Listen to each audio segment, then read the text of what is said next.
Tiba-tiba si radio itu nyala suaranya dengan kerasnya gitu. Yang gue pikir itu si Mas Purwo mikir gua. Padahal nggak ada yang lain. Padahal nggak ada orang lain, tinggal kita berdua di hari itu gitu.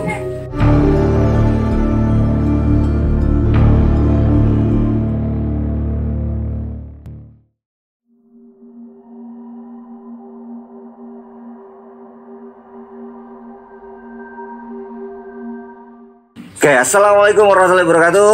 Waalaikumsalam warahmatullahi wabarakatuh. Halo guys, sobat mitos sekalian, kembali di Mode Awam bersama teman lama gue. Kita lumayan temenan lama lah ya. Udah lama banget. 2015 kali ya? Enggak lebih. Ya segituan lah ya. Ya. Ini teman soulmate gue di dongeng. Jadi ini Kak Budi baik banget. Namanya BBB. Kak Budi baik banget ya. BBB itu apa sih bro? BBB itu bedak tabur. Bau badan. Bau badan banget. Ya ini beliau pendongeng juga sama kayak gua. Jadi sekarang kita mau share paranormal experience yang pernah beliau alami. Nah, dulu ceritanya lagi kantor ya bro? Gue masuk kantor dulu. Ya, nah itu tahun berapa aja? Gue tuh baru-baru nikah deh, berarti 2009-2010. 2010. Kejadiannya di kantor. Di kantor, betul. Nah, gimana tuh awal ceritanya tuh coba? Jadi gue berkantor dulu di daerah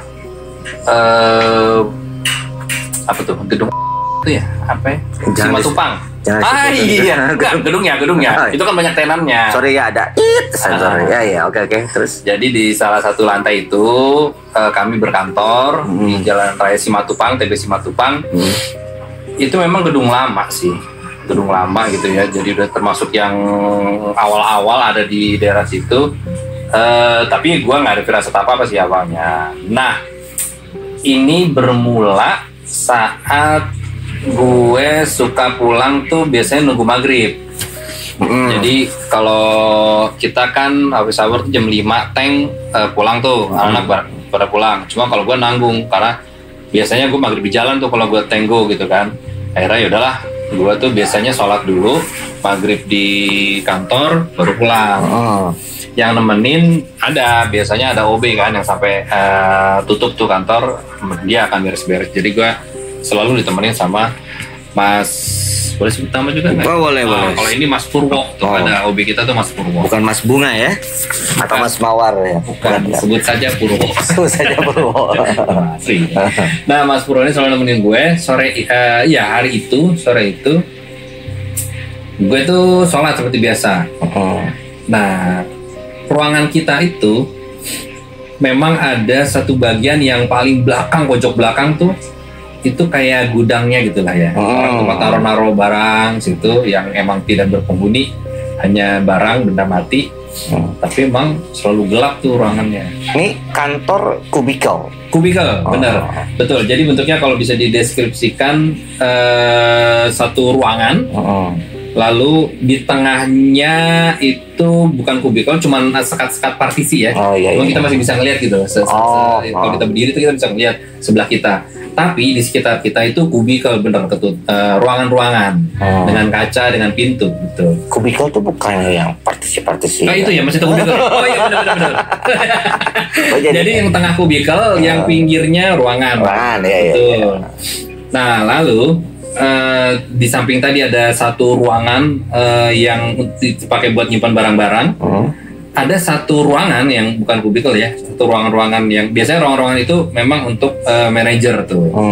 Nah, satu ruangan ada yang kosong juga, tapi dia lebih bersih. Dia bisa naruh barang juga, tapi biasanya dibersihin karena itu bisa dipakai buat sholat. Biasanya dipakai buat sholat di situ. Kalau mau zuhur, malas ke masjid bawah, kita biasanya bisa situ, asar ataupun maghrib. Nah, maghrib ini jadi kebiasaan gue suka sholat di situ akhirnya. Karena males kemana-mana, maghrib udah deh di situ aja. Gue sholat lah seperti biasa sholat maghrib. Ini kepotong guys. Ini awal masuk kantor atau udah lama? Itu kejadiannya gue udah cukup lama sih ya, kayak setahunan. Maksudnya udah biasa kan? Udah biasa. Gue selalu melakukan rutinitas itu, sholat di situ gitu. Pulang juga nunggu maghrib biasanya. Terus? Tapi hari itu beda, Sar. Gue sholat maghrib seperti biasa. Si Mas Purwo, OB kita ini, dia pun seperti biasa membersihkan area kerja karyawan. Biasanya nih kalau ada yang gelas-gelas yang masih ada di meja, itu biasa dibawa, diangkut untuk ditaruh di pantry, dicuci gitu. Udah dia sibuk dengan tadi pekerjaannya, ya gue pun seperti biasa sholat. Jadi ruangan itu sempat kosong karena si Mas Purwonya ke pantry yang ada di bagian ruangan lain. Nah, gue masuk ke dalam ruangan itu. Gue tahu persis karena Mas Purwo udah jalan ke sana dan gue udah mulai sholat. Jadi ruangan itu sepi dong, nggak ada orang lain. Terus tiba-tiba pas gue sholat nggak lama nih, itu ada kubikelnya sekretaris paling depan, paling ujung itu. Gue tahu dia ada punya radio di meja gitu, yang bisa di setel. Tiba-tiba nyala tuh radionya. Oh udah, gue sambil sholat, walaupun sekilas ngedenger emang ada suara radio nyala gitu kan. Gue pikir, mungkin Mas Purwo ini nih biasa nyetel lagu juga misalnya, gitu kan. Ya udah gue lanjutin sholat dong. Sholat, pas gue mau kelar habis sholat maghrib itu, gue keluar ruangan itu, Mas Purwo juga baru berjalan dari pantry ke arah kubikel itu. Dia matiin radio yang nyala tadi, gitu. Sambil ngomong, ini radio kok nyala terus sih? Siapa yang nyalain Mas? Mas Budi gitu. Enggak, aku kan baru sholat nih Mas. Bukan Mas Purwo tadi nyetel lagu gitu. Enggak, aku udah tadi di belakang. Jadi kita nggak ada yang tahu. Wah, ya udah kita sama-sama tahu akhirnya. Ada yang mau dengerin musik nih kali sore itu. Karena memang, ya sebelum kejadian itu teman-teman tuh udah banyak yang cerita. Artinya, Bud, lo kalau sampai malam ini aja, siap-siap aja. Nah, apa emang gitu? Sebelum gua tahu kejadian itu ya, sebelum gua ngalamin sendiri. Ya, ntar tiba-tiba ada tuh di satu ruangan manajer yang nanti ada suara touch keyboard ngetik-ngetik. Tahu nggak lo keyboard ya, zaman dulu kan monitor PC ada keyboardnya itu yang terpisah lah ya. Tapi si manajer itu dia nggak pakai PC monitor itu, tapi dia pakai laptop. Kalau laptop kan keyboardnya kan nggak ada suaranya, kan lembut. Nah ini selalu teman-teman dengar touch keyboard yang keras itu yang diketik-ketik, tak tak tak tak tak tak tak tak. Keyboard pair kali ya dulu. Iya keyboard kan benar. Nah keyboard itu tuh selalu bunyi.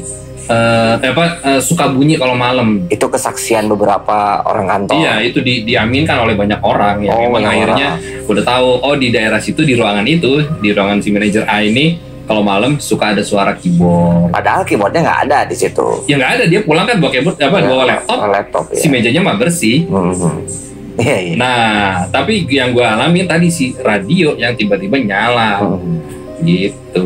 Ini hal baru di kantor itu. Atau ada sebelumnya? Kalau yang kasus radio gue belum pernah dengar, mungkin termasuk yang baru. Tapi suara keyboard itu udah jadi kayak umum lah, orang biasa. Gue pernah dengar, iya, gue pernah dengar. Jadi itu hal yang sering terjadi kalau yang suara keyboard. Itu lagu apa yang di setel waktu? Ya orang random nyalain radio aja sih, tiba-tiba ada musik, langsung suara musik aja. Tapi tuh sholat gak terpengaruh dengan musik itu ya, misalkan jadi. Enggak lah, kalau sholat gue khusus cuma tangan aja boleh nyebut. Enggak dong, tangan gitu. Ya khusus, cuma karena gue langsung mikir, ya udah Mas Purwo lagi beres-beres, mungkin butuh hiburan. Ada pada sepi nyalain radio ya nggak apa-apa. Gue mah sholat aja. Luar biasa ya. Ya iseng-isengan mungkin itu ya. Atau itu mungkin percobaan pertama untuk Kak Budi kali ya. Bisa jadi, gue masuk termasuk anak baru kan di situ kan. Dan jadi baru ya tadi setahunan, terus belum ngalamin kejadian itu, ya dikenalin lah kali ini. Kenalan kalian. Setelah itu dia ada kenalan yang kedua. Ada lagi kejadian. Itu setelah selang berapa lama tuh? Persisnya gue lupa ya kalau udah puluhan tahun juga, tapi itu terjadi setelah kejadian ini. Tapi kayaknya nggak deket-deket waktunya. Setelah berapa waktu lah ya, sebulanan 2 bulan gitu deh, baru kejadian lagi. Nah ini gitu. Awal ceritanya kenalan kedua ini kayak gimana? Nah kenalan keduanya kita lanjut atau kita lanjutkan saja? Oh iya. Episode yang Kita lanjut di episode berikutnya guys. Oke. Sampai ketemu lagi guys. Assalamualaikum warahmatullahi wabarakatuh. Waalaikumsalam warahmatullahi wabarakatuh.